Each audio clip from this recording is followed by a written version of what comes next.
Topic, इसका मतलब ये नहीं कि क्लासेस आप लोगों की कि बिल्कुल ही हम मतलब ये जो है क्लास नहीं लेंगे, क्लासेस आपकी लेंगे बिल्कुल भी।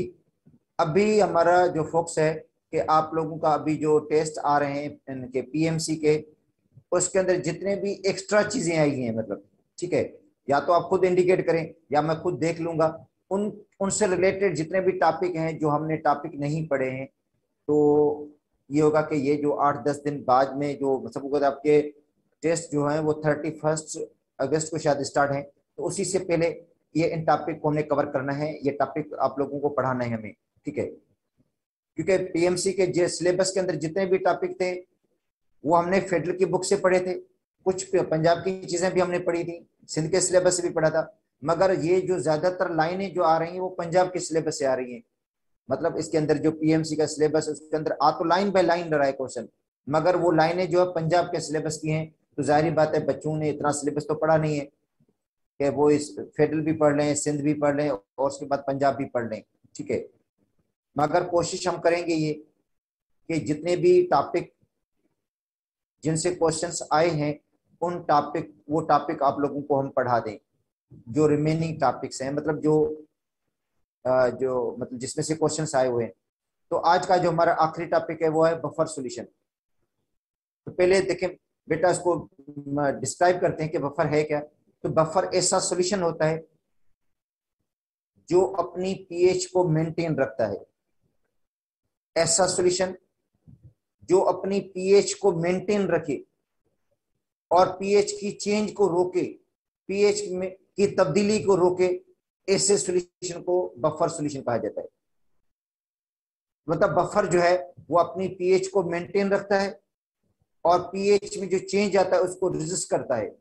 अगर बफर के अंदर स्ट्रांग एसिड या स्ट्रांग बेस डालेंगे आप लोग तो पीएच में चेंजिंग आएगी, मगर स्लाइट चेंजिंग आएगी, या पीएच ऑलमोस्ट कांस्टेंट रहेगा, या तो पीएच ऑलमोस्ट कांस्टेंट रहेगा। ऑलमोस्ट का मतलब थोड़ा सा अगर आया तो पॉइंट का फर्क आ सकता है, इतना ज्यादा बड़ा फर्क नहीं आएगा, क्योंकि बफर जो होता है वो अपने पीएच को मेंटेन करता है।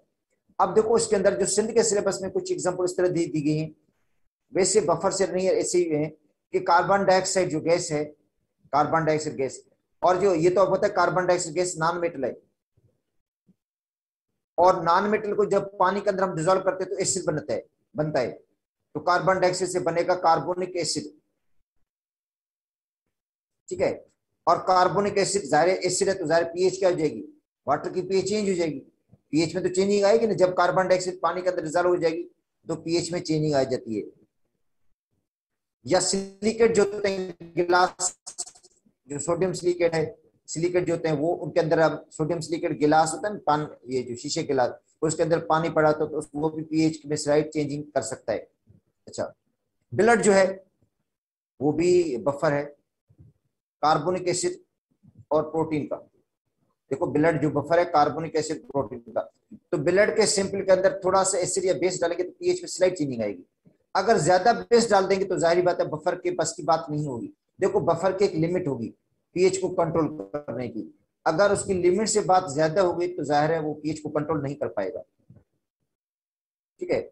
तो बफर है उसकी भी एक बेटा लेवल होती है, एक कैपेसिटी होती है, बफर कैपेसिटी जिसको कहा जाता है, जिस हिसाब से वो क्या करता है पीएच को कंट्रोल करता है, ठीक है। तो अब आते हैं आज के टॉपिक पे, बफर सॉल्यूशन। देखो इसमें जो डेफिनेशन बेटा लिखी हुई है, the solution which resist the change in pH, ऐसा सॉल्यूशन जो पीएच की तब्दीली को रोके और पीएच को मेंटेन रखे उसको कहते हैं buffer solution. When small amount of acid या बेस इज एडेड, जब बफर के अंदर थोड़ा एसिड या बेस हम ऐड करते हैं तो क्या होता है, मतलब कहता है जो बफर है अपने पीएच को रोकता है जब उसके अंदर थोड़ा एसिड या बेस डालते हैं। जब थोड़ा एसिड या बेस डालेंगे तो वो पीएच की तब्दीली को क्या करेगा, रोकेगा, पीएच को मेंटेन करेगा। ऐसे सॉल्यूशन को बफर सॉल्यूशन कहा जाता है। और बफर जो सॉल्यूशंस हैं उनकी एक स्पेसिफिक पीएच होती है, उसकी एक पर्टिकुलर पीएच होती है। एक एसिडिक बफर होते हैं, एक बेसिक बफर होते हैं। अब देखो एसिडिक एसिड, एसिडिक एसिड और सोडियम एसीटेट, एसिडिक एसिड और सोडियम एसीटेट को मिलाएंगे तो बफर बन जाएगा। तो buffer is a mixture of weak acid and salt of strong base. देखो बेटा बफर मिक्सचर है किसका, वीक एसिड का, वीक एसिड होगा और साल्ट ऑफ स्ट्रॉन्ग बेस। याद कर लो बफर कभी भी स्ट्रॉन्ग एसिड से नहीं बनेगा, स्ट्रॉन्ग बेस से नहीं बनेगा, याद कर लो ये। अगर HClO4 है ना, ये बफर नहीं बनाएगा, HCl बफर नहीं बनाएगा, NaOH बफर नहीं बनाएगा। बफर कौन बनाएगा, वीक एसिड, एसिडिक एसिड बनाएगा बफर। HNO2 बफर बनाएगा, H2CO3 बफर बना सकता है क्योंकि वीक एसिड है, ठीक है। और इसके अलावा जितने भी वीक एसिड है, H2SO3 बफर बना सकता है क्योंकि वीक एसिड है। H2SO4 बफर नहीं बनाएगा। याद कर लो बफर बनाएगा वीक एसिड और उसकी साल्ट, वीक एसिड उसकी साल्ट, एसिडिक एसिड है ना उसकी साल्ट है सोडियम एसीटेट, इन दोनों को मिलाएंगे बफर बन जाएगा। HNO2 है वीक एसिड है, HNO2 बेटा वीक एसिड है, उसकी साथ साल्ट कौन सी होगी, NaNO2, वो बफर बना लेगी। मतलब HNO2 और NaNO2 का मिक्सचर को बफर कहेंगे। H2CO3 वीक एसिड है, उसके साथ Na2CO3 उसकी साल्ट है, इन दोनों को मिलाएंगे बफर बन जाएगा, ठीक है। तो बेटा बफर जो है वो मिक्सचर है किसका, week acid and salt of strong base, या वीक बेस, वीक बेस जिसे वीक बेस है अमोनियम हाइड्रोक्साइड और अमोनियम हाइड्रोक्साइड की साल्ट कौन सी, अमोनियम क्लोराइड, इन दोनों को मिलाएंगे तो बफर बन जाएगा। तो जो एसिडिक एसिड है और सोडियम एसीटेट, इनसे जो बफर बनेगा वो एसिडिक बफर होगा। अमोनियम हाइड्रोक्साइड वीक बेस है, उसी से जो बफर बनेगा उसको कहेंगे बेसिक बफर। तो बेटा एक बेस एसिडिक बफर होते हैं, दूसरा होते हैं बेसिक बफर, उनकी पीएच स्पेसिफिक होती है, मखसूस पीएच होती है, ठीक है। तो क्या कह रही है, इनकी कांस्टेंट पीएच होती है और पीएच चेंज नहीं होगी डाइल्यूशन से। मतलब अगर उसके अंदर वाटर हम ऐड करेंगे तो पीएच में कोई खास फर्क नहीं पड़ेगा, डाइल्यूशन से पीएच में कोई खास फर्क नहीं पड़ेगा। बफर की पीएच की मैं बात कर रहा हूं, बफर की पीएच, ठीक है। अच्छा उसके बाद है preparation of the buffer, buffer बनाएंगे कैसे, बफर को किस तरह प्रिपेयर किया जाता है। तो मैंने बता दिया आपको बेटा बफर बनाने का तरीका क्या है, वीक एसिड को मिक्स करेंगे उसकी साल्ट से, मतलब एसिडिक एसिड है, एसिडिक एसिड को मिक्स कर दें सोडियम एसीटेट से, ठीक है।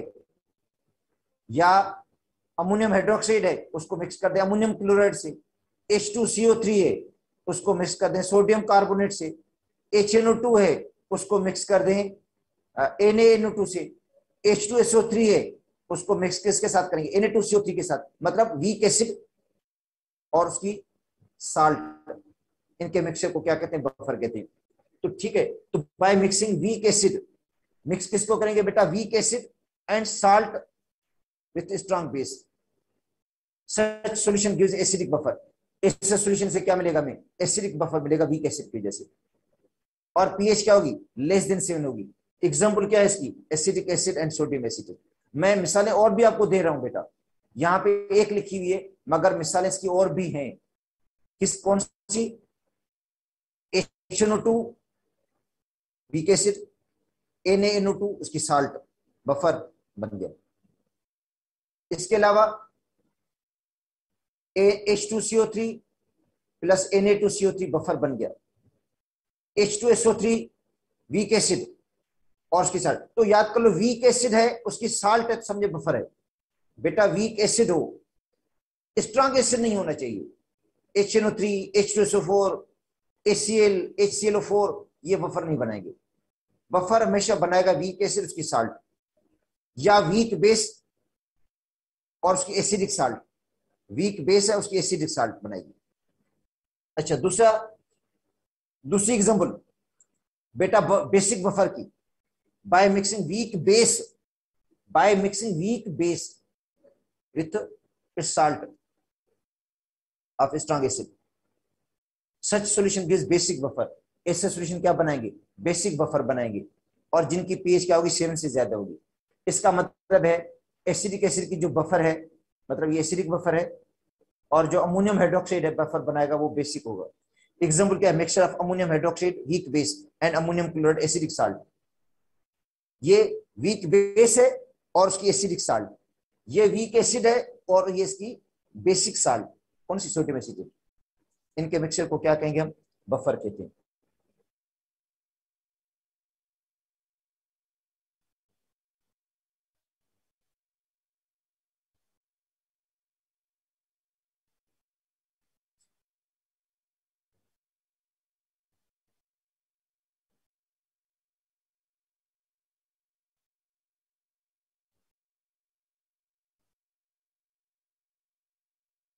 अच्छा, उसके बाद है हमें बफर की जरूरत क्यों पड़ती है। बेटा बफर की जरूरत पड़ती क्यों है, क्योंकि देखो मेडिकल में, ठीक है, या इस तरह की जो रिसर्च होती है उसके अंदर बफर की जरूरत पड़ती है, क्योंकि वो पीएच को मेंटेन रखता है। वो पीएच को क्या करता है, मेंटेन रखता है। हमारे जो बॉडी में एंजाइम है वो भी बफर का काम करते हैं, वो भी पीएच को मेंटेन रखते हैं। जो ब्लड है वो बफर है, वो भी पीएच को क्या करता है, मेंटेन रखता है। ठीक है, तो इसलिए बफर की जरूरत पड़ती है, क्योंकि पीएच को मेंटेन रखना पड़ता है। जब भी हम कोई मिक्सर बनाते हैं उसको पीएच को मेंटेन रखना है, तो बफर की जरूरत हमें पड़ेगी। तो ये कहते हैं बफर की जरूरत पड़ती क्यों है, कि ह्यूमन जो ब्लड है, बेटा ह्यूमन ब्लड उसकी जो पीएच है, बफर है उसकी पीएच कितनी है, 7.35 है। अगर ये पीएच चेंज हो जाए, कम हो जाए, 7 हो जाए, या बढ़कर 8 हो जाए, तो डेथ भी हो सकती है।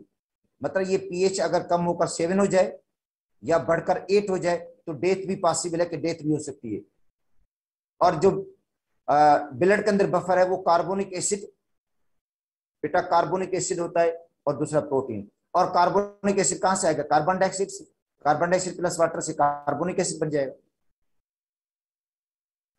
अच्छा, उसके बाद है बफर अपनी पीएच को चेंज कैसे, मेंटेन कैसे रखता है, मतलब बफर जो है वर्क कैसे करता है। बेटा बफर जो है वो किस तरह अपनी पीएच को मेंटेन रखेगा, किस तरह पीएच की तब्दीली को रोकता है वो, मतलब पीएच की तब्दीली को रोकता किस तरह है, कॉमन इफेक्ट के जरिए।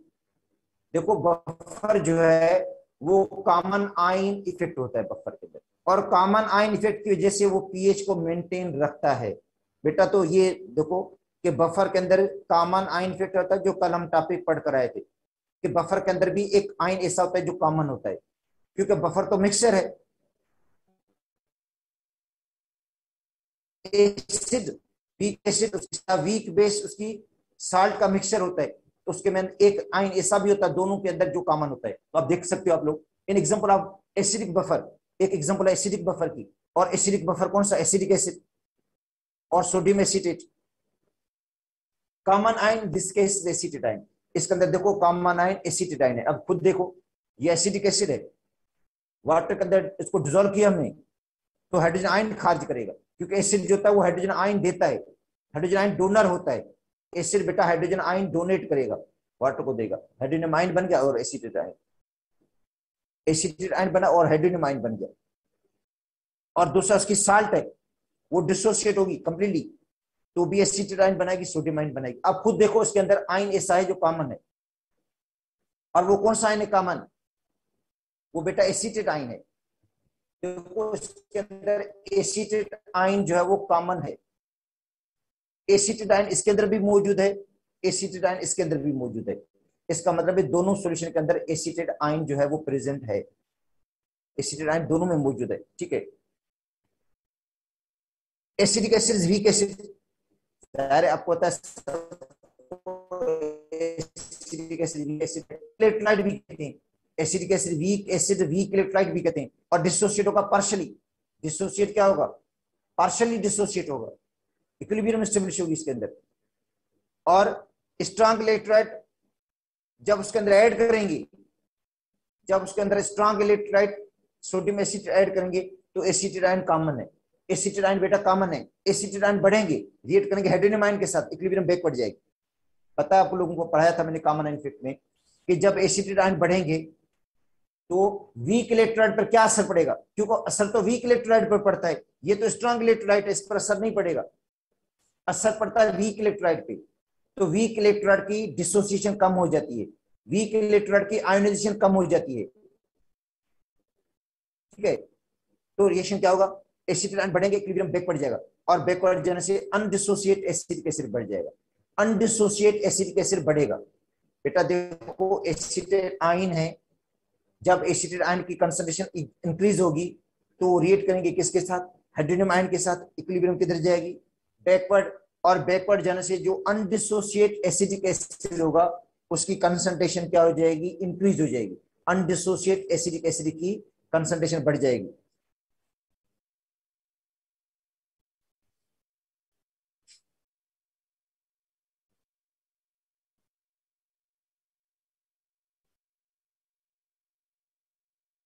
ठीक है, तो dissociation of acidic acid suppressed, जाहिर है एसिडिक एसिड की जो डिसोसिएशन होगी सप्रेस हो जाएगी, कम हो जाएगी, ड्यू टू कॉमन आइन। किसकी वजह से, कॉमन आइन की वजह से। कौन सा कॉमन आइन, एसिडेट आइन। ठीक है, अगर आप ऐसे ही सोडियम एसिड अमाउंट को बढ़ाते रहेंगे, अगर उसके अंदर ऐसे ही सोडियम एसिड अमाउंट को क्या करते रहेंगे, इंक्रीज करते रहेंगे, तो बेसिक कैरेक्टर बढ़ता जाएगा, क्योंकि सोडियम एसिटेट बेस है। ठीक है, if one goes on adding sodium acetate, अगर उसके अंदर सोडियम एसिटेट को आप इंक्रीज करेंगे, मुसलसल उसके अंदर सोडियम एसिटेट मिलाते रहेंगे, तो क्या होगा, जाहिर एसिटेट आयन बढ़ेंगे। सोडियम एसिटेट मिलाने से क्या होगा, एसिटेट आयन बढ़ेंगे, एसिटेट आयन बढ़ेंगे तो क्या होगा, रिएक्शन किधर जाएगा, बैकवर्ड जाएगा, और डिग्री ऑफ डिसोसिएशन क्या हो जाएगा, एसिटिक एसिड का कम हो जाएगा। बेटा एसिटिक एसिड का जो डिग्री ऑफ डिसोसिएशन होगा ना, वो क्या हो जाएगा, कम हो जाएगा, और पीएच इंक्रीज होगी, पीएच क्या होगी, इंक्रीज हो जाएगी। ठीक है, क्योंकि जब डिग्री ऑफ डिसोसिएशन बढ़ता है तो एसिडिक कैरेक्टर बढ़ जाता है। ठीक है, ज्यादा हाइड्रोजन आयन प्रोड्यूस होंगी। बेटा एसिडिक एसिड जब डिसोसिएट होता है तो हाइड्रोजन आयन बनाता है, वो हाइड्रोजन आयन खारिज करता है, हाइड्रोजन आयन खारिज करने से पीएच लो हो जाती है। हाइड्रोजन आयन जब ज्यादा होंगे तो पीएच लो हो जाएगी, जब हाइड्रोजन आयन कम हो जाएंगे तो पीएच बढ़ जाएगी। अब देखो इसके अंदर एग्जांपल भी दी गई है, एसिडिक एसिड की कंसंट्रेशन, बेटा ये एसिडिक एसिड की कंसंट्रेशन, ये सोडियम एसिड की कंसंट्रेशन, एसिटिक आयन की कंसंट्रेशन, ये डिग्री ऑफ डिसोसिएशन, और ये पीएच। देखो डेटा से इस डेटा को देखो, याद करने की जरूरत नहीं है, इस डेटा को थोड़ा ऑब्जर्व करो। अच्छा, एसिडिक एसिड कितना है, 0.10, 0.10। एसिटेट आयन की कंसंट्रेशन क्या है, 0.0। एसिटेट आयन है ही नहीं, ओनली एसिडिक एसिड है, ओनली एसिडिक एसिड है। जो बाकी मतलब जो उसके अंदर जो बेस है वो हमने ऐड नहीं किए, उसके अंदर हमने बेस ऐड ही नहीं किए, साल्ट हमने ऐड ही नहीं किए, तो डिग्री ऑफ डिसोसिएशन 1.3 है, और पीएच क्या है, 2.89 है। अब क्या हुआ, एसिडिक एसिड वही रखा हमने 0.10, अब हमने क्या कर दिया, उसके अंदर साल्ट मिला दी, सोडियम एसिटेट मिला दिया, 0.05 कंसंट्रेशन है। उसने क्या कर दिया, जाहिर एसिटेट आयन बढ़ेंगे तो कॉमन आयन है, एसिटेट आयन बेटा कॉमन आयन है, ये इक्विलिब्रियम को किधर लेकर जाएंगे, बैकवर्ड, और बैकवर्ड जाने से जो डिग्री ऑफ डिसोसिएशन होगा एसिडिक एसिड का कम हो जाएगा, एच आयन भी कम हो जाएंगे, तो क्या हो जाएगा, डिग्री ऑफ डिसोसिएशन देखो कम हो गया, 0.036 हो गया, और पीएच क्या हो गई, 4.4 तक पहुंच गई, पीएच बढ़ गई। अब क्या होगा, अब हुआ ये कि जो सोडियम एसिटेट है उसकी कंसंट्रेशन भी 0.10 है, एसिटिक एसिड के बराबर हो गई, तो डिग्री ऑफ डिसोसिएशन इसका हाफ हो गया, 0.018, 0.018, और पीएच क्या हो गई, 4.74 हो गई। फिर क्या हुआ, इसकी कंसंट्रेशन और हमने बढ़ा दिया 0.15, तो डिग्री ऑफ डिसोसिएशन और कम हो गया, क्योंकि बेटा कॉमन आइन है, ये कॉमन आइन है, ये इक्विलिब्रियम को किधर लेकर जाएगा, बैकवर्ड लेकर जाएगा, बैकवर्ड जाएगा तो डिग्री ऑफ डिसोसिएशन कम हो जाएगा एसिडिक एसिड का, डिग्री ऑफ डिसोसिएशन कम हो जाएगा एसिडिक एसिड का, और जो हाइड्रोनियम आयंस हैं वो कंज्यूम हो जाएंगी, तो पीएच बढ़ जाएगी। देखो पीएच बढ़ गई, तो ये एक ऐसे चार्ट दिया गया था, सिर्फ एनालिसिस करने के हवाले से था कि भाई एसिटेट आयन किस तरह डिग्री ऑफ डिसोसिएशन को कम कर देते हैं। ये जो एसिटेट आयंस हैं या कॉमन आयन है, ये कॉमन आयन किस तरह डिग्री ऑफ डिसोसिएशन को कम कर देते हैं, चेंज कर देते हैं डिग्री ऑफ डिसोसिएशन को, और जिनकी वजह से पीएच में भी चेंजिंग आ रही है।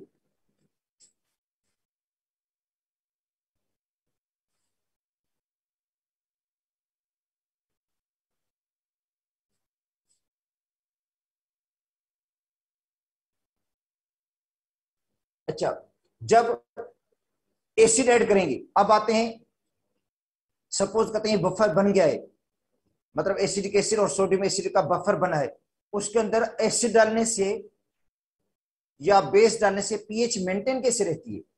मतलब सपोज करते हैं ये जो बफर बना है, एसिडिक एसिड और सोडियम एसिड का बफर है, वो अपनी पीएच को मेंटेन रखता कैसे है? ये पीएच की तब्दीली को रोकता किस तरह है? तो बेटा इसके अंदर भी कॉमन आयन होता है, मतलब इसके अंदर भी आयन कौन सा होगा? कॉमन होगा। देखो कैसे, ये एसिडिक एसिड है,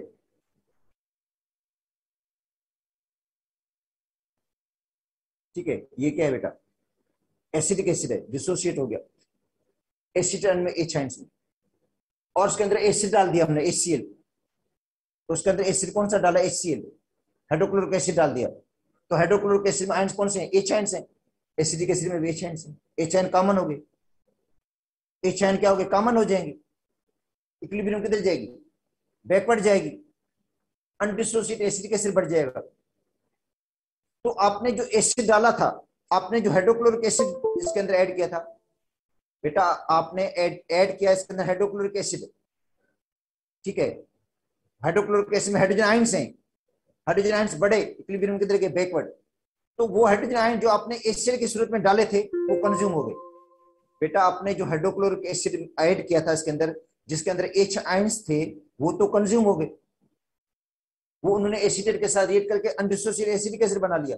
और हाइड्रोजन आयन उतने ही रहेंगे जितने ओरिजिनल मौजूद थे, जितने ओरिजिनल पहले मौजूद थे, पहले जितने ये मौजूद थे हाइड्रोजन आयन उतने रहेंगे, या उससे थोड़ा कुछ फर्क आएगा, स्लाइट डिफरेंस आएगा। तो पीएच में भी स्लाइट कोई फर्क आएगा, या ऑलमोस्ट पीएच सेम रहेगी। देखो आपने इसके अंदर एसिड डाला, तो एसिड डालने से क्या हुआ? एसिड के अंदर जो एच आयंस थे वो कॉमन थे, उन्होंने एसिड के साथ रिएक्ट किया, इक्विलिब्रियम बैकवर्ड गई, और बैकवर्ड जाने से एच आयन जो आपने बढ़ाए थे एसिड की सूरत में वो कंज्यूम हो गए, और ठीक है यूटिलाइज हो गए, वो रिड्यूस हो गए। अच्छा उतने रहेंगे जितने ओरिजिनल पहले मौजूद थे, या उसमें थोड़ा सा फर्क आएगा। तो इसलिए पीएच पे कोई खास फर्क नहीं पड़ता जब बफर के अंदर आप एसिड डालते हैं, ठीक है। तो पीएच में कोई खास तब्दीली नहीं आती। तो इसमें यही बात है कि एसिड ऐड करते हैं बफर के अंदर, it will react with acetate, ये रिएक्ट करेगा किसके साथ? एसीटेट के साथ, इसके साथ। इक्विलिब्रियम किधर जाएगी? बैकवर्ड जाएगी। PH of the solution will almost remain constant, almost constant रहेगी, या चेंज आएगी तो भी स्लाइट चेंज आएगी, इतना कोई बड़ी चेंज नहीं आएगी, ठीक है। अच्छा when base is added in buffer, जब बेस ऐड करते हैं बफर के अंदर तो क्या होगा? तो जो OH आयंस हैं, ये बेटा OH आयंस हैं, ये मिलेंगे H के साथ, वाटर बनाएंगे।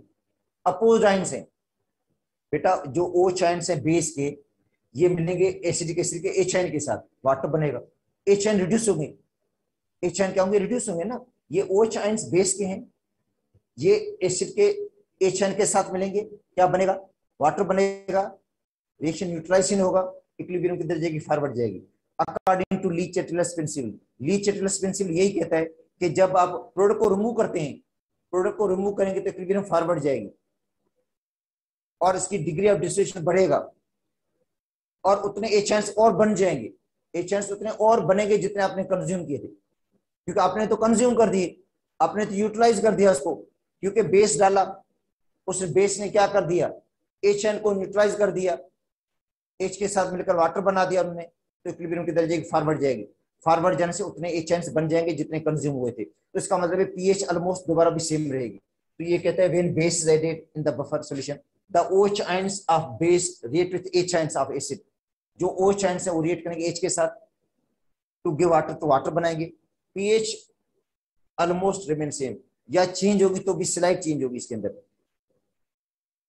Similarly buffer solution of ammonium hydroxide, ammonium hydroxide या अमोनियम क्लोराइड, इस तरह अमोनियम हाइड्रोक्साइड और अमोनियम क्लोराइड का जो बफर है वो भी अपनी पीएच को या पीओएच को क्या करता है? मेंटेन रखता है, जब उसके अंदर एसिड या बेस ऐड करते हैं। इसके अंदर जब एसिड या बेस को ऐड करेंगे तो ये भी अपनी पीएच को क्या करेगा? मेंटेन रखेगा, पीएच की तब्दीली को रोकेगा।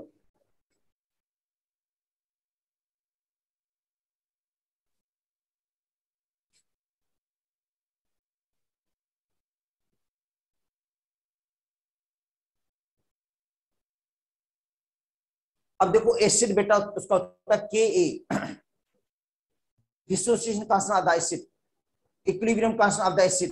बेटा एसिड का इक्विलिब्रियम कांस्टेंट होता है, एसिड है उसका इक्विलिब्रियम कांस्टेंट भी होता है। अब देखो HA कोई एसिड है, HA जैसे HCl है, HBr है, HF है, ऐसे HAB कोई एसिड है जो डिसोसिएट हो गया पॉजिटिव और नेगेटिव आयंस में, H आयंस बन गए और नेगेटिव आयंस बन गए। आपको पता है जब किसी भी रिएक्शन में इक्विलिब्रियम स्टेबिलिटी होती है तो उसका इक्विलिब्रियम कांस्टेंट होता है, जो बराबर होता है concentration of the product divided by reactant, जिसमें हम रेशियो लेते हैं प्रोडक्ट की कंसंट्रेशन का और रिएक्टेंट की कंसंट्रेशन का।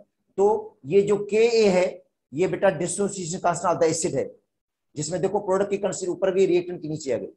अगर एसिड स्ट्रांग है, पता है आप सबको कि एसिड अगर स्ट्रांग होगा तो डिग्री ऑफ डिसोसिएशन ज्यादा होगा।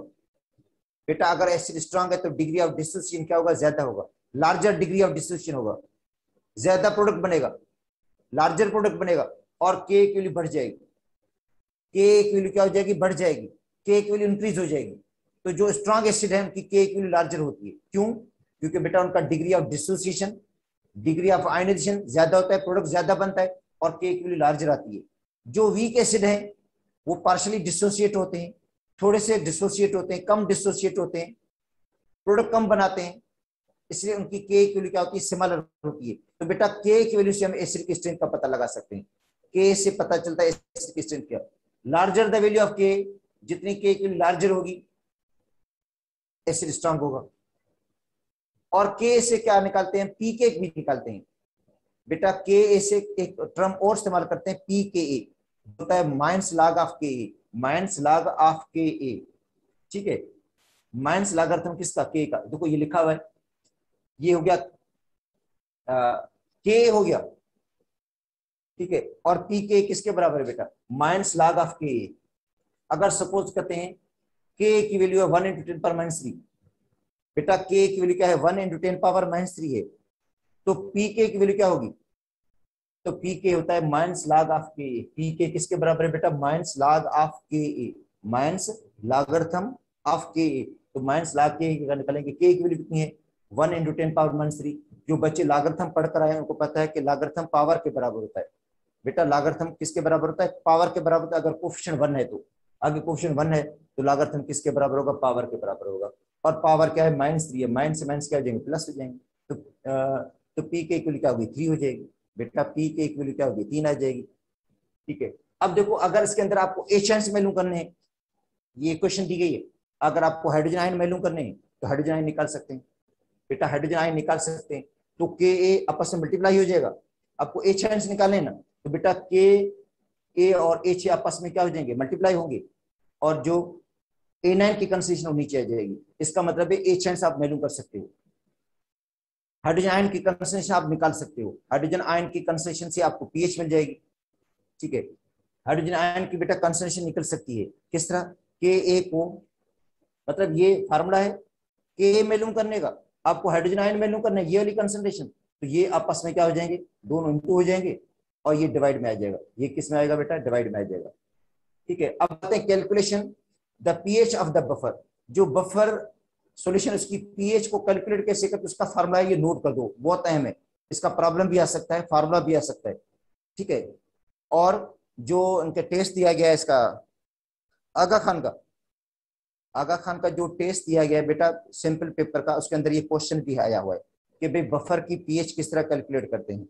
जो बफर है उसकी पीएच, और इसका मेडिकल में बहुत बड़ा यूज भी है।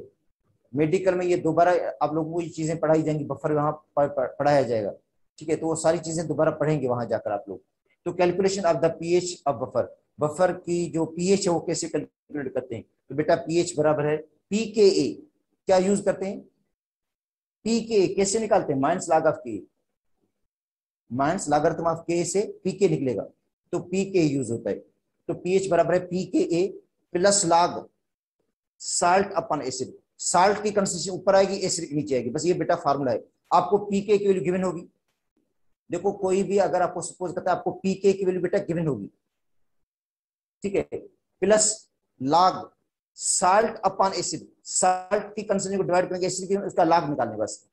अब देखो बफर कौन सा है, एसिडिक एसिड और सोडियम एसिड का है, तो बेटा एसिडिक एसिड और सोडियम एसिड का, तो ये एसिड होगा, ये साल्ट होगी। ये बेटा एसिड है और ये इसकी क्या है, साल्ट है, ठीक है। अब एक प्रॉब्लम दे करते हैं। तो फार्मूला क्या है, pH is equal to p K a plus log salt, कौन सी, sodium acetate divide by acetic acid. ये फार्मूला है, ये जरूर याद रखना कि साल्ट ऊपर आती है, एसिड नीचे आता है।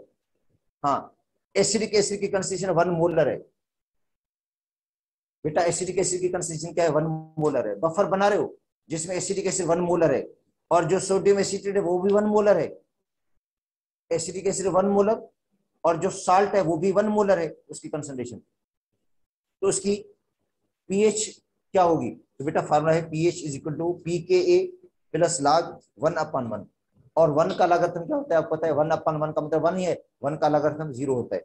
तो पीएच और पी के दोनों बराबर हो गए।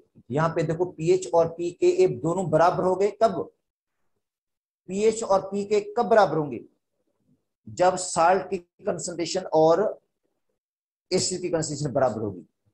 बेटा साल्ट की कंसंट्रेशन और एसिड की कंसंट्रेशन बराबर होगी तब ऐसा होगा।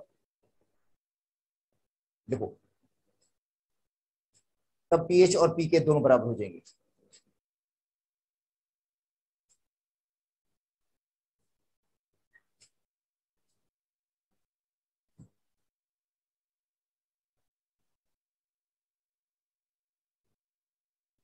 अब देखो दूसरा प्रॉब्लम है जिसमें एसिडिक एसिड की कंसंट्रेशन कितनी दी गई। ये तो छोटे से प्रॉब्लम है, ये आ सकते हैं बेटा टेस्ट में, इतनी इसमें बड़ी कैलकुलेशन नहीं है। अब देखो एसिड की कंसंट्रेशन कितनी है, 0.1, और जो उसकी साल्ट उसकी कंसंट्रेशन कितनी है, 1.0। देखो एसिडिक एसिड 0.1 और जो साल्ट लिए वो क्या 1.0 है। ठीक है, तो अब क्या होगा, साल्ट तो ज्यादा है, इसका मतलब ये पीएच को बढ़ा देगा।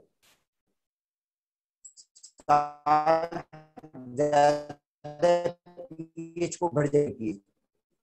पीएच पी के ए, बेटा पीएच किसके बराबर है, P plus log salt upon acid.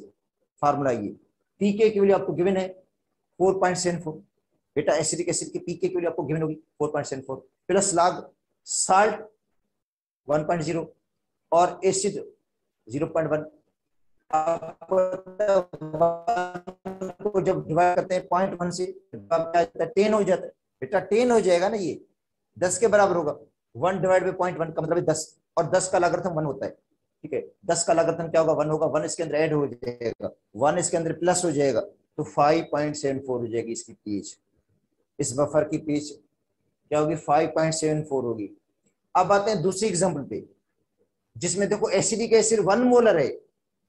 बेटा एसिडिक एसिड देखो 1 मोलर है, मगर उसकी जो साल्ट है, जो उसकी साल्ट है वो कितनी है, 0.1 मोलर है, 0.1 मोलर।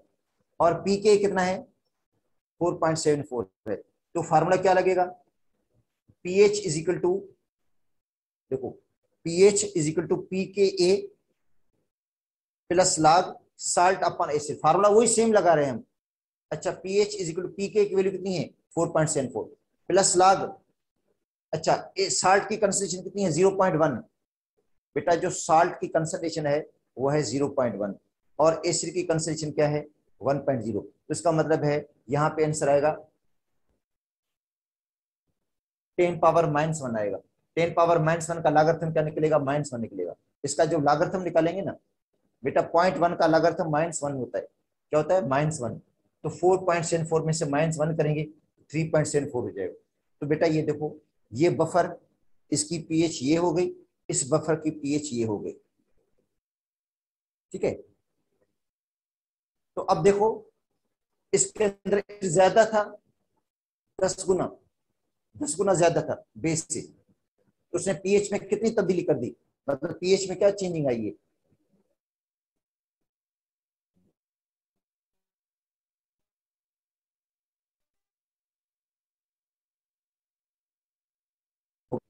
पीएच को 1 यूनिट बढ़ा दिया।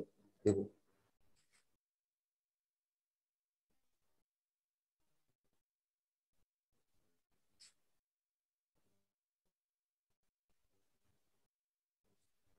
तो ये थे बेटा प्रॉब्लम्स इसके पीएच से।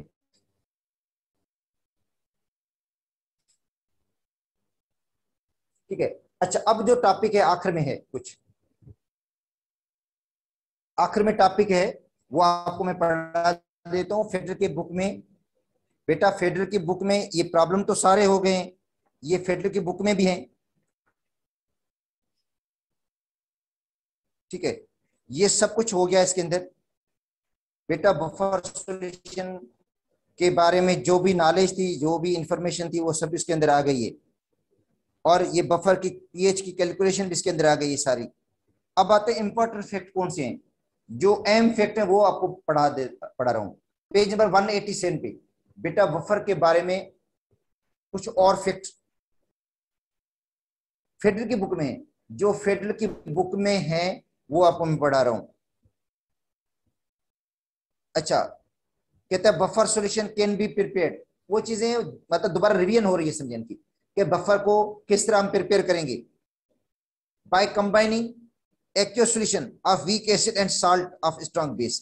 सही है, पढ़ा है हमने कि भाई बफर को इस तरह से बनाते हैं हम, वीक एसिड जैसे एसिडिक एसिड है, वीक एसिड है, and salt of strong base, कौन सी, सोडियम एसिटेट, इनको मिलाएंगे बफर बन जाएगा। या weak base and salt of strong acid, जिसकी एग्जांपल अमोनियम हाइड्रोक्साइड और अमोनियम क्लोराइड है, ये भी हमने पढ़ा हुआ है। Buffer solution register change in pH, buffer solution क्या करता है, पीएच की तब्दीली को रोकता है। स्मॉल अमाउंट ऑफ एसिड या बेस एडिड, अगर उसके अंदर थोड़ा एसिड या बेस डालोगे तो पीएच में चेंजिंग नहीं आएगी, ठीक है। Buffer solution maintain the stability of pH, buffer solution अपनी पीएच की स्टेबिलिटी को रोकता है और स्टेबिलिटी को बरकरार रखता है, मेंटेन रखता है। Bye shifting the equilibrium consume, अच्छा वो मैं आपको पढ़ा चुका हूं कि अगर इसके अंदर एसिड डालेंगे या बेस डालेंगे तो पीएच पे कोई खास फर्क नहीं पड़ता, वो आपको मैंने पढ़ा चुका हूं कॉमन एंड इफेक्ट की वजह से। जब उसके अंदर एसिड डालते हैं या बेस डालते हैं तो कोई खास फर्क नहीं पड़ता उसके अंदर, बफर के अंदर, क्योंकि इसके अंदर कॉमन आयन होता है, कॉमन आयन की वजह से कोई खास फर्क नहीं पड़ता, ठीक है। तो ये इसके अंदर बात की गई है, देखो जो आपको पढ़ाई थी कि एसिडिक एसिड है,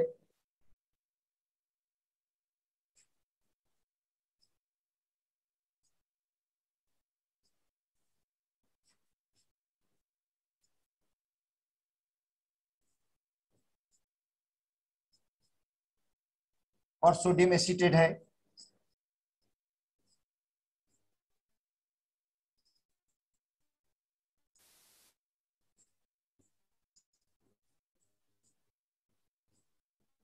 ये बफर बन गया है,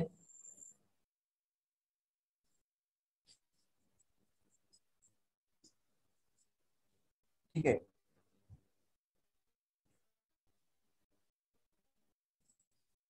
is added,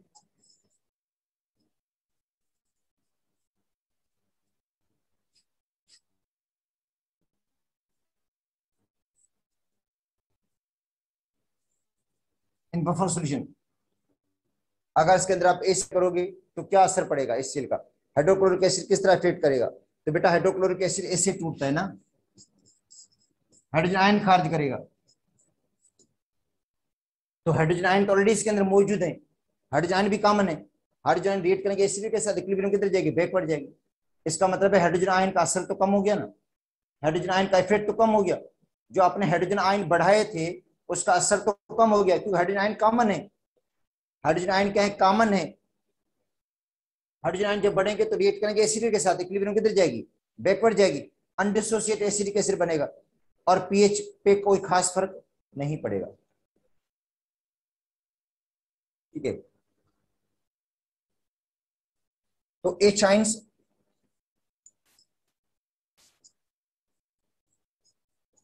of HCl combine with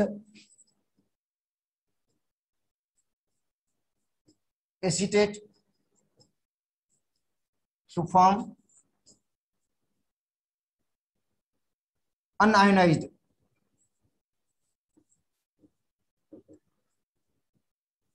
या undissociate acetic acid,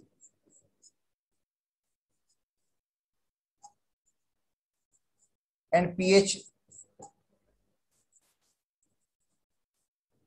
remain constant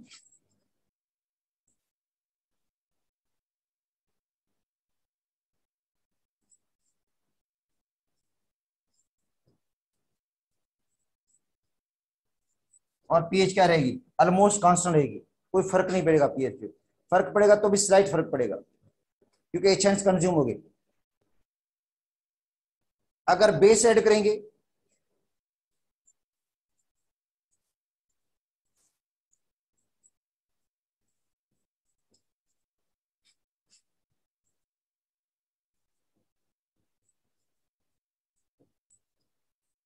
added in buffer, तो बेस में देखो बेटा क्या है, NaOH है, sodium hydroxide.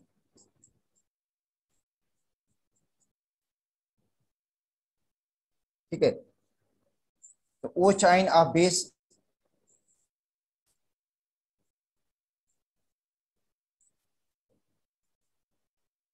combine with H ions of acid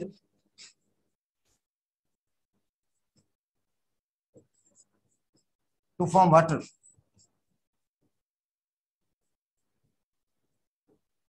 बेटा H ions और OH ions मिलकर क्या बनाएंगे, वाटर बनाएंगे। H ions रिड्यूस होंगे,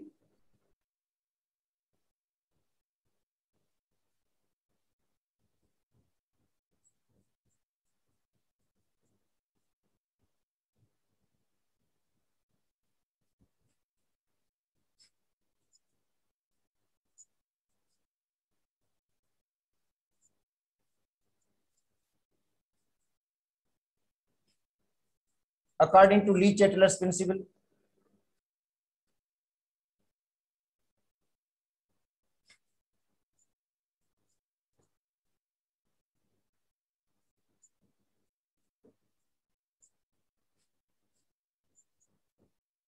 Equilibrium will shift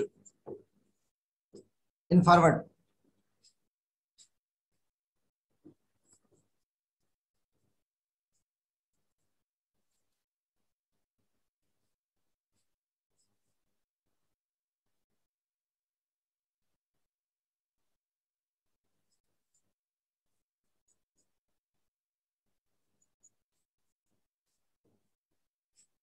H ions will produce and pH remain almost same।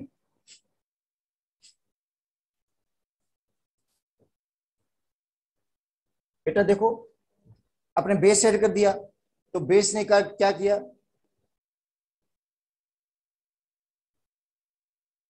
जो बेस थी, बेस के H आयंस और OH आयंस मिलकर वाटर बना दिया उन्होंने। देखो बेस के OH आयंस, एसिड के H आयंस मिलकर क्या बना दिया उन्होंने, वाटर बना दिया। तो H आयंस रिड्यूस हो गए, H आयंस क्या हो गए, रिड्यूस हो गए, रिमूव हो गए। तो ली चैटलर प्रिंसिपल कहता है इक्विलिब्रियम फॉरवर्ड जाएगी, उतने H आयंस दोबारा बन जाएंगे, जितने H आयंस रिड्यूस हुए उतने दोबारा रिप्रोड्यूस हो जाएंगे। इसलिए पीएच पे कोई खास फर्क नहीं पड़ेगा, पीएच उसकी क्या रहेगी, मेंटेन रहेगी। अब आते हैं एप्लीकेशन ऑफ द बफर, कि बफर की एप्लीकेशंस क्या हैं। Buffer solution play important role in several industrial process. जो बफर है उनका अहम रोल है किसके अंदर, सेवरल इंडस्ट्रियल प्रोसेस के अंदर। For example they are use in the manufacture of photograph material, photograph material के अंदर, लेदर के अंदर, डाइज कलर के अंदर, इलेक्ट्रोप्लेटिंग के प्रोसेस के अंदर, एनालिटिकल प्रोसीजर के अंदर, पीएच की जो कैलिब्रेशन होती है, पीएच मीटर को सेट करने में भी बफर इस्तेमाल होता है। इसके अलावा जो बायोलॉजिकल सिस्टम है उसके अंदर भी जो है बफर को यूज किया जाता है। अब कुछ इसमें एग्जांपल दी गई, इनकी आपको याद करना पड़ेगा, ये रट्टे वाली चीज है। जो ह्यूमन ब्लड है उसकी पीएच रेंज कितनी है, 7.35 से रेंज है 7.45 तक। टीयर्स जो आंसू होते उनकी पीएच कितनी है, 7.40 है। स्टमक में पीएच कितनी है, 1.65 से 1.75। मिल्क की पीएच है 6.7 से 6.8 तक। एक के अंदर जो व्हाइट प्रोटीन है उसकी पीएच है 8.0 से 8.1 तक। तो बेटा ये पीएच है, मे भी पॉसिबल है इसमें से कोई चीज आ सकती है, क्योंकि वो छोटी छोटी चीजें दे रहे हैं, तो इसका मतलब है ये आपको चार्ट याद करना पड़ेगा। ठीक है, और कुछ और एग्जांपल बेटा बफर की देखो, और एग्जांपल भी बफर की हैं। ठीक है, वो भी आपको मैं पढ़ा लेता हूं। और उसके बाद है, कहते हैं buffers are used to maintain the pH of culture media for the growth of bacteria. ठीक है, उसके अलावा है, उसके बाद ये टॉपिक यहाँ पे कंप्लीट हो जाए, ये बफर पूरा कंप्लीट हो गया। ठीक है, अब उसके बाद कुछ और एग्जांपल्स भी।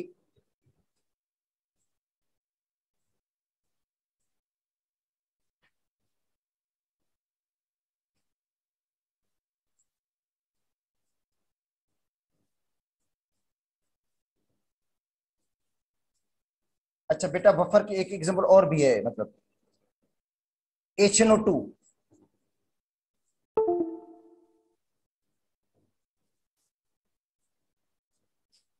नाइट्रस एसिड, वीक एसिड है, प्लस इसकी साल्ट NaNO2 या KNO2 भी लिख सकते हो। NaNO2 लिखो, KNO2 लिखो, बात एक ही है, साल्ट।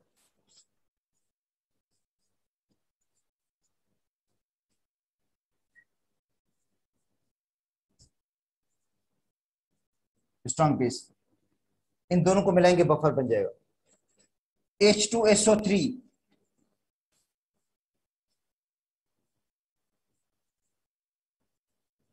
वीक एसिड है,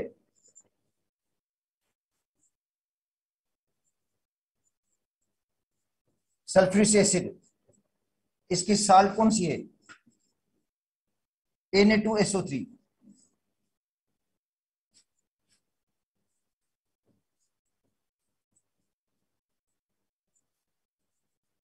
स्ट्रॉन्ग बेस की साल्ट है, इन दोनों को मिलाएंगे बफर बन जाएगा। Formic acid,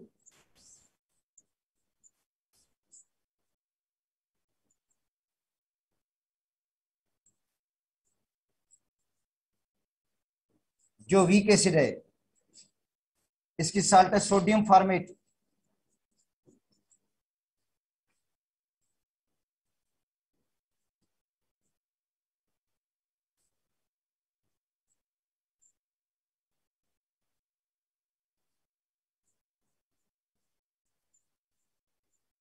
phosphoric acid,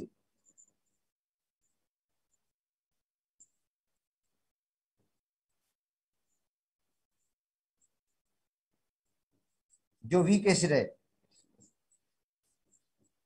sodium dihydrogen phosphate है शायद इसके साथ, क्योंकि ये इसके अंदर 3 हाइड्रोजन है बेटा, या पोटेशियम डाइहाइड्रोजन फास्फेट, जो बुक में दिया गया वही मैं आपको लिखवा देता हूँ। Potassium dihydrogen phosphate, potassium dihydrogen phosphate, ये भी बेटा साल्ट है।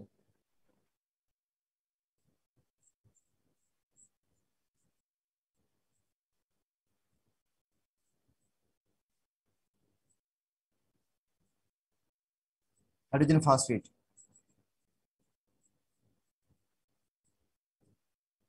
तो ये बफर बन गया है।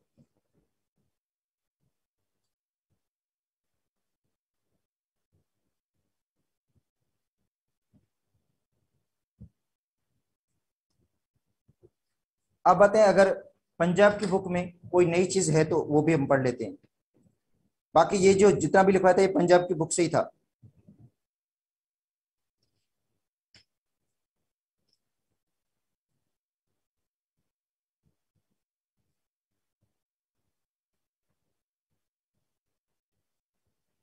अब इसके अंदर है बेटा बफर कैपेसिटी है, एक टॉपिक रहता है, बाकी तो सारे पढ़ लिए हमने। देखो आगे आपके पास ये पेज नंबर है, आपको मैं बता देता हूँ। 237 पेज से शुरुआत हुई है पंजाब के बुक से। बेटा पंजाब के बुक में पेज नंबर 237। ठीक है, ये सारी चीजें आपको मैंने पढ़ा दी हैं। और इसके अंदर पीएच में कैसी तब्दीली आती है वो भी पढ़ा दिया हमने। अब बात है बफर की कैपेसिटी। जाहिर बात है, हर चीज की एक कैपेसिटी होती है, इस तरह बफर की भी कैपेसिटी है। तो buffer capacity of a solution is capacity of a buffer to the change in pH. तो बफर कैपेसिटी ये है कि वो पीएच में कितनी तब्दीली को रोक सकता है। वो मतलब वो ऐसा, मतलब बफर जो है वो जो पीएच में चेंजिंग आती है उसको कितना वो रेजिस्ट कर सकता है, कितना रोक सकता है। उस कैपेसिटी को हम क्या कहते हैं, बफर कैपेसिटी कहते हैं। कि भाई पीएच में चेंज को कितनी हद तक रोकेगा वो, क्योंकि अगर थोड़ा सा एसिड डालते हैं, थोड़ा सा बेस डालते हैं, तो पीएच क्या होती है, ऑलमोस्ट सेम रहती है या थोड़ी सी चेंजिंग आती है। मगर स्ट्रॉन्ग एसिड, ज्यादा एसिड या बेस डालने से लाजिम बात है बफर जो है वो अपने पीएच को मेंटेन नहीं रख पाएगा, उसकी पीएच में चेंजिंग जरूर आ जाएगी फिर। मगर स्मॉल एसिड या स्मॉल बेस ऐड करने से उसकी पीएच में कोई खास फर्क नहीं पड़ता। तो ये बफर की कैपेसिटी है बेटा। बफर कैपेसिटी से मुराद ये कि बफर जो है अपनी पीएच को कितना रेजिस्ट कर सकता है, कितना रोक सकता है, कितना मेंटेन कर सकता है, पीएच को कितना मेंटेन रख सकता है, उस कैपेसिटी को क्या कहते हैं, बफर की कैपेसिटी कहते हैं। एक कहता है मेजर्ड क्वांटिटी, ठीक है, एक्स्ट्रा एसिड या बेस, कि भाई एक्स्ट्रा एसिड या जो एक्स्ट्रा बेस है, जिस तरह एसिडिक एसिड और सोडियम एसिड के अंदर जब हम एसिड ऐड करते हैं तो एक्स्ट्रा एसिड है ना ये, या NaOH ऐड करते हैं तो एक्स्ट्रा बेस ऐड करते हैं उसके अंदर, ठीक है। उसके बाद हम देखते हैं इसकी पीएच में कितना फर्क आया है, उसकी पीएच में कितना फर्क आया है, ठीक है। उसकी पीएच को चेक किया जाता है कि उसकी पीएच में तब्दीली कितनी आई है और वो कितनी पीएच को रोक रहा है। तो यहां पे यही बात है, मतलब इस तरह होगा कि बफर के अंदर एसिड डालेंगे और दूसरा बेस डालेंगे, ठीक है। एसिड डालने के बाद देखेंगे उसकी पीएच में क्या फर्क आया है, और बेस डालने के बाद पीएच में क्या फर्क आया है। तो जाहिर बात है बफर के अंदर जब एसिड डालोगे तो पीएच में थोड़ा सा कमी आएगी, क्योंकि एसिड पीएच को लो कर देता है। जब बेस डालोगे तो लाजिम बात है वो पीएच को थोड़ा सा स्लाइटली बढ़ा देगा, ठीक है। तो एसिड डालने से पीएच में थोड़ी सी कमी आती है और बेस डालने से पीएच में थोड़ा सा इजाफा होता है, ठीक है। और इसके अंदर यही चीज है जो यहाँ पे डिस्कस की गई है कि भाई एसिड डालने से या बेस डालने से क्या फर्क पड़ता है, उसके प्रॉब्लम भी है। इक्वेशन वही है कि pH is equal to p K a plus log salt upon acid, salt है अपॉन एसिड, या अगर बेसिक बफर है तो साल्ट अपॉन बेस भी हो जाएगा।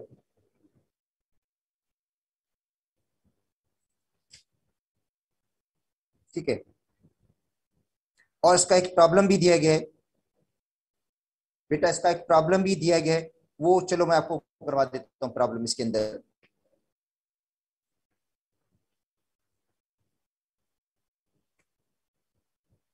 तो इसके अंदर क्वेश्चन है कि बफर है जिसकी जिसके अंदर जो एसिड, सोडियम एसिड की कंसंट्रेशन है 0.11 है बेटा। एक बफर है जिसके अंदर सोडियम एसिड की जो कंसंट्रेशन है वो है 0.11, जो अभी मैंने पढ़ाया था आपको, प्रॉब्लम करवाए थे बफर के, जिसके अंदर आप दो चीजें इसके अंदर होती हैं बेटा।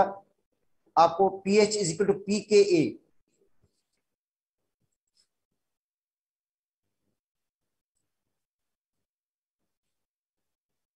PH is equal to p K a plus log salt upon acid, ठीक है। ये एसिड बफर के लिए,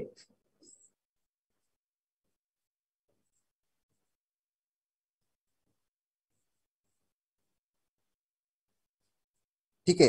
अगर बेसिक बफर होगा तो क्या हो जाएगा, pH is equal to p K a plus log salt upon base, salt होगा नीचे बेस की कंसिस्टेंसी लिखेंगे और ऊपर वाले में सॉलिड, नीचे एसिड की कंसिस्टेंसी लिखेंगे हम,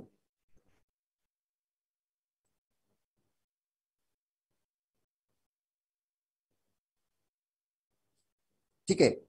तो यहां पे ये बात कर रहा है कि 0.11 0.11 मोलर कंसंट्रेशन एसिड के, सोडियम एसिड की, और एसिडिक एसिड की कंसंट्रेशन कितनी है बेटा, एसिड सोडियम एसिटेट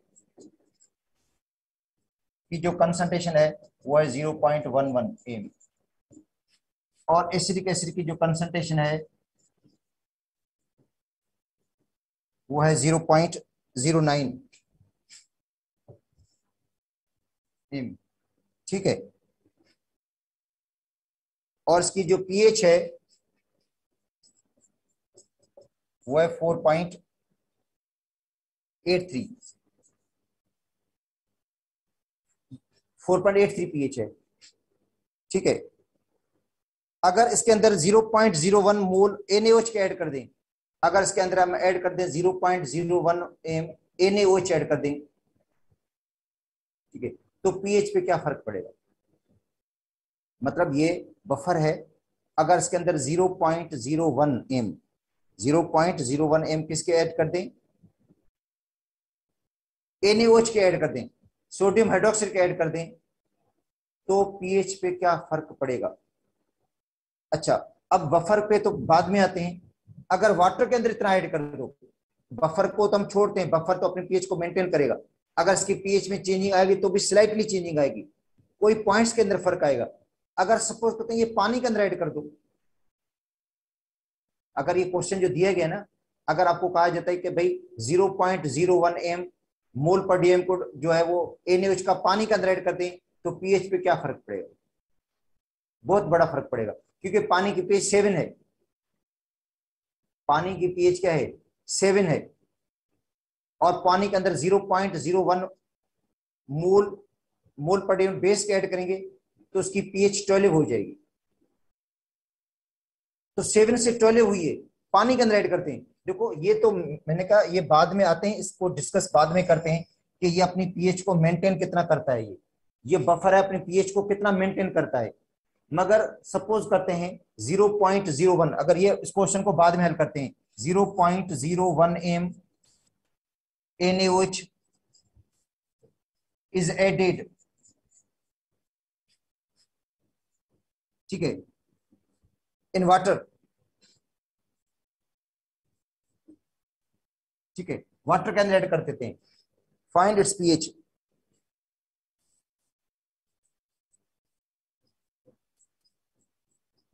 इसकी पीएच निकालो कि 0.01 मोल, ठीक है। अगर हम वाटर के अंदर ऐड कर दें तो पीएच पे क्या फर्क पड़ेगा?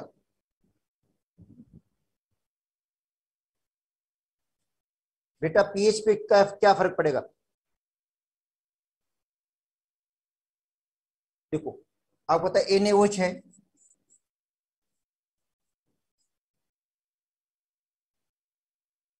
ठीक है, NaOH डिसोसिएट होगा Na में और OH में, इसकी कंसिस्टेंसी कितनी है? 0.01, तो 0.01 बनेंगे OH आयंस, 0.01 क्या बनेंगे? OH आयंस बनेंगे। तो POH क्या होगी बेटा? इसकी पहले POH निकालेंगे, तो POH बराबर होती है minus log of OH।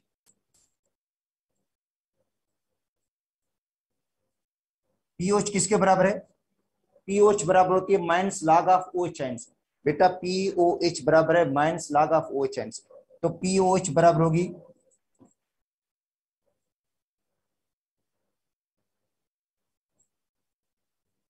Minus log of 0.01। याद करो 0.01 का मतलब है 10⁻⁻2 है। इधर देखो बेटा 0.01 का मतलब है 10⁻⁻2, तो POH is equal to minus log of 10⁻⁻2, तो इसका लॉगरिथम निकलेगा -2, तो POH क्या हो गई बेटा? 2 हो गई, POH 2 निकलेगी। देखो इसके अंदर OH आयंस हैं, NaOH के अंदर OH आयंस हैं, ठीक है, जिनकी कंसिस्टेंसी है 0.01, मतलब 10⁻⁻2, 10⁻⁻2, और POH का फॉर्मूला है minus log of OH ions, minus log of OH ions, तो माइनस लॉग ऑफ 0.01 का मतलब है 10⁻⁻2 का जो लॉगरिथम निकालेंगे ना, लॉगरिथम पावर के बराबर होता है, तो पावर क्या है? -2, तो माइनस से माइनस प्लस हो जाएंगे, पीएच हो गई 2, तो फॉर्मूला है कि पीएच प्लस POH बराबर होता है 14 के, तो पीएच बराबर हो जाएगा 14 माइनस POH, तो 14 -2, तो जवाब क्या आएगा? 12 आएगा। तो इसका मतलब है वाटर की पीएच 7 थी, वाटर की पीएच 7 थी, 7 पीएच, और 7 पीएच में जब हमने 0.01 मोल पर डीएम को जो है वो बेस के ऐड कर दिए, तो पीएच चेंज हो गई 5 यूनिट, पूरे 5 यूनिट चेंज हुई है।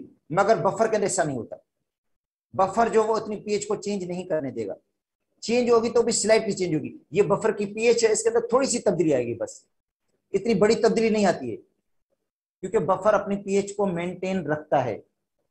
बफर क्या करता है, अपनी पीएच को मेंटेन रखता है, पीएच की तब्दीली को रोकता है वो। अब आते हैं, देखते हैं वो किस तरह रोकेगा, क्या फर्क पड़ेगा बफर की, मतलब इसकी जो पीएच है इस पे फर्क क्या पड़ेगा जब इतना बेस डालेंगे हम। मतलब ये बफर है, इसके अंदर ये बेस डालोगे तो क्या पीएच पे फर्क पड़ता है, वो उसको डिस्कस करते हैं हम। देखो कंसंट्रेशन वही, डेटा वही हमारे पास है बेटा, डेटा वही हमारे पास है। मतलब हमारे पास एसिडिक एसिड का अमाउंट जो है, हमारे पास जो सोडियम एसिड का अमाउंट है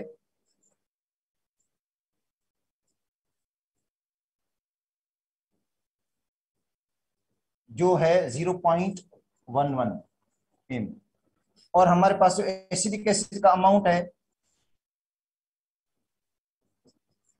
0.09 है, और हमारे पास जो बेस है जो इसके अंदर ऐड करते हैं NaOH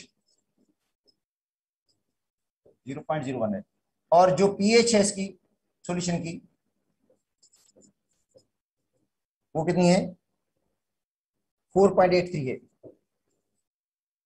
ठीक है, अब बताओ कि ये बेस ऐड करने के बाद पीएच पे क्या फर्क पड़ेगा। पीएच आपको पहले दी गई है,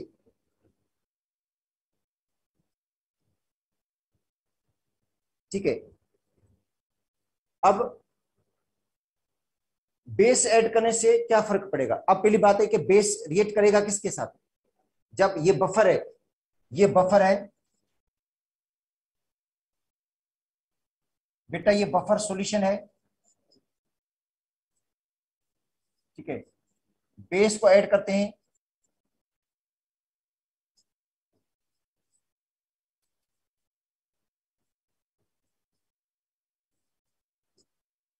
ये बेस ऐड किए बफर के अंदर, ये बेस किसको न्यूट्रलाइज करेगी, लाजिमत एसिडिक एसिड को, रिएक्ट तो एसिडिक एसिड के साथ करेगी ना बेटा। ये बेस इधर में लिख देता नीचे, देखो ये बेस है, एसिडिक एसिड को न्यूट्रलाइज करेगी, acidic acid plus NaOH, sodium acetate बनेगा मजीद प्लस वाटर, आसान है बेटा। एसिडिक एसिड किसके साथ रिएक्ट कर रहा है, सोडियम हाइड्रोक्साइड के साथ, और क्या बना रहा है सोडियम एसीटेट वाटर, ठीक है। अब क्या होगा, इसका अमाउंट कितना है 0.01, तो ये 0.01 एसिड को न्यूट्रलाइज कर देगा। देखो ना, ये क्या है बेटा, इसकी कंसिस्टेंसी है 0.09, इसकी कंसिस्टेंसी है 0.01। अब क्या होगा, ये तो न्यूट्रलाइज हो जाएगा ना, पूरा अमाउंट खत्म हो जाएगा, मगर एसिड को भी न्यूट्रलाइज कर देगा। अब देखो ये 0.01 है, ये 0.01, ये 0.09, एसिड और बेस रिएक्ट करेंगे, साल्ट और वाटर बनेगा, कंप्लीट न्यूट्रलाइजेशन हो जाएगी, मतलब न्यूट्रलाइज रिएक्शन होगा, तो ये 0.01 ही न्यूट्रलाइज हो जाएगा, ये 0.01 खत्म हो जाएगा, पूरे का पूरा खत्म, ये 0.01 न्यूट्रलाइज होगा। मतलब ये जो बेस के 0.01 है वो एसिड के 0.01 को न्यूट्रलाइज कर देगा, और एसिड कितना बचेगा 0.08 बचेगा तो नहीं, और साल्ट कितनी बनेगी 0.01 बनेगी, साल्ट कितनी बनेगी 0.01, इसका मतलब है साल्ट के अमाउंट में इजाफा हो गया। अब न्यू अमाउंट कितने हुए, अब देखो जब इसके अंदर आपने बेस डाला तो बेस ने एसिड को न्यूट्रलाइज किया, जो बेस है वो बफर के अंदर जो एसिड होगा उसको न्यूट्रलाइज करेगा, और बेस का अमाउंट कितना आपने डाला 0.01, तो वो बेस तो पूरा न्यूट्रलाइज हो गया, खत्म हो गया, मगर उसने एसिड को भी न्यूट्रलाइज कर दिया, कम कर दिया, एसिड का अमाउंट 0.01 कम हो गया, तो एसिड बचा 0.08, और जो साल्ट बनी है वो कितनी बनी है, ठीक है, वो 0.01। अब इनके न्यू अमाउंट कितने हैं,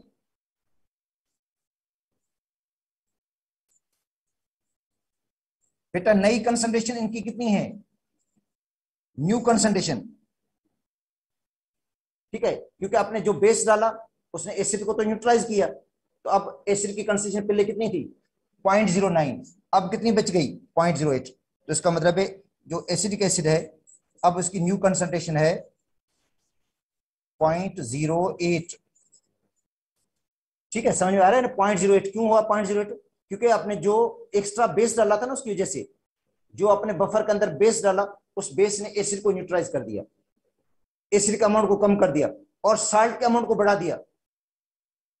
ठीक है, और सोडियम एसिड का अमाउंट कितना होगा, पहले कितना था बेटा 0.11, 0.11 प्लस इजाफा कितना हुआ 0.01 का, तो क्या हो जाएगा 0.12 हो जाएगा इसकी मोलेटिक। अब उसके देखो पीएच में क्या फर्क आएगा, अब देखो पीएच पे क्या फर्क आएगा। ठीक है, एसिडिक एसिड न्यूट्रलाइज हुआ है, एसिडिक एसिड का अमाउंट कम हो गया, साल्ट का अमाउंट बढ़ गया।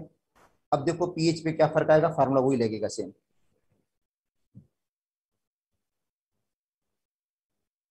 ठीक है ना, इसके अमाउंट में इजाफा हुआ, क्यों इजाफा हुआ, क्योंकि एसिडिक एसिड को जब सोडियम हाइड्रोक्साइड ने न्यूट्रलाइज किया, उसके वजह से भी एसिड सोडियम एसिड बन गया साल्ट, कितना 0.01। अब इसके अंदर क्या फर्क आएगा, तो फार्मूला है बेटा पीएच, और ये इसकी जो है बेटा पीके की वैल्यू निकालेंगे।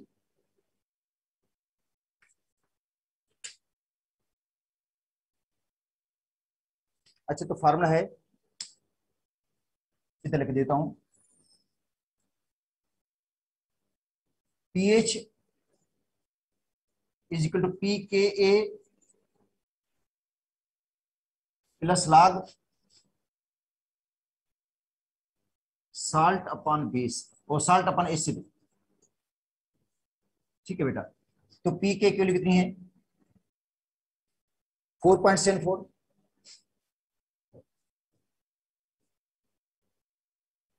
प्लस लॉग बेटा साल्ट कितनी है, साल्ट की कंसंट्रेशन क्या है, ये न्यू कंसंट्रेशन 0.12। एसिड की कितनी कंसंट्रेशन है, एसिड की है 0.08, इसका लागत हम निकालना पड़ेगा, तो 4.74, अच्छा 0.12 डिवाइड बाय 0.08 बेटा 0.12 डिवाइड बाय 0.08 तो होता है लॉग इसका जो है 1.5। अब इसका लागत हम निकाले 1.5 का, तो बेटा 4.74 और 1.5 का लागत हम निकालेंगे तो जवाब आएगा 0.176, इसका लागत है। ऐड करोगे इसके अंदर 0 तो जवाब आएगा 4.92। तो कितने यूनिट चेंज हुई है पीएच, देखो पीएच कितने यूनिट चेंज हुई है, पहले कितनी थी 4.8 थी, अब चेंज क्या हुई है 4.92। चेंज देखो, चेंज इन पीएच, क्या पीएच में चेंजिंग आई है 4.92 माइनस 4.83। अब खुद देखो कितनी चेंजिंग आई है पीएच में, बेटा कितनी पीएच के अंदर चेंजिंग आई है, स्लाइड चेंज हुई है।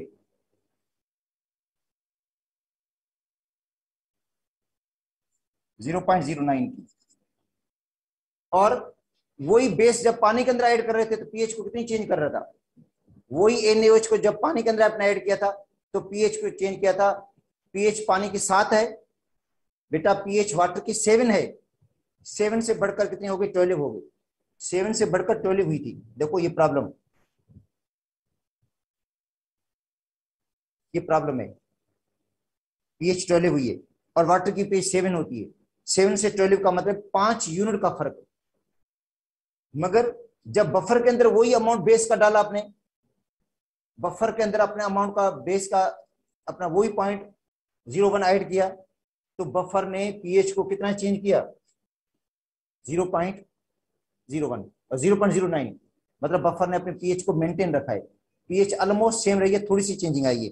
तो ये है बफर, इस तरह पीएच को अपने को चेंज करता है। तो बेटा टॉपिक तो आपके कंप्लीट हो गए, मगर अभी तक काम खत्म नहीं हुआ है, समझे। ठीक है, अभी भी काम रहता है, अभी बहुत सारी चीजें हैं जो आप लोगों को पढ़ानी है।